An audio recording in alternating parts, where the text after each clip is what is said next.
it's Martina from Italy. How What a you? pleasure. What a pleasure to talk to you. So I know you are a delegate for track 3.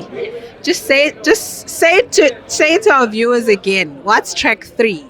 So let me introduce you to track 3 on artificial intelligence, digital innovation, education, and future of work.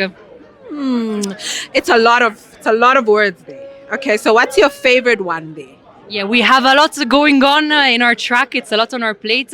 But let me say that education and skills are very close to my heart and to Italy. Because how can we thrive in today's world, in the future of work, if we haven't got the right skills, if our youngsters are not equipped with the right education? So that's what we are promoting.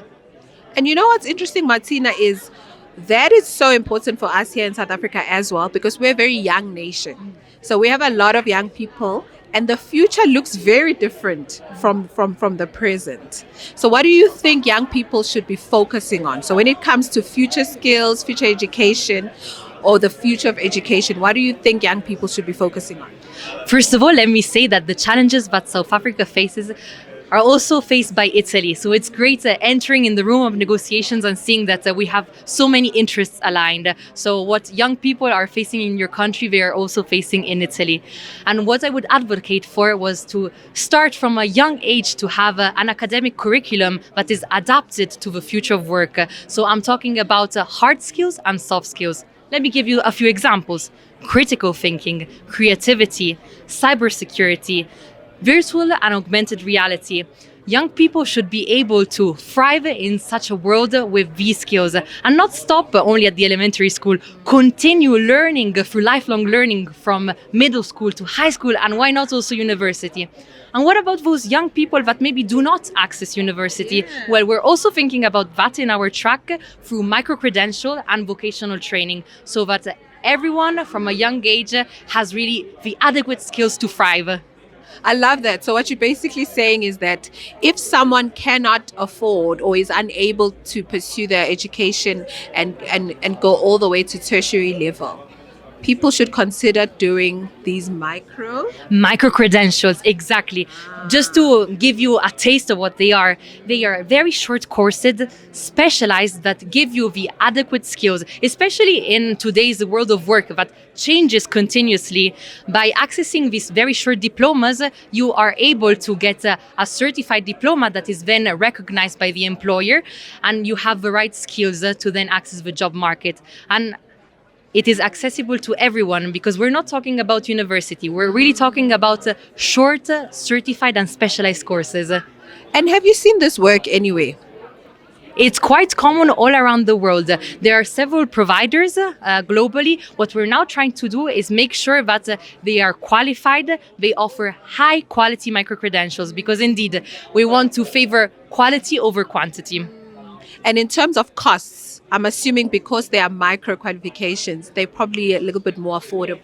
Definitely. And the great thing is that several employers maybe can also sponsor your access to micro credentials.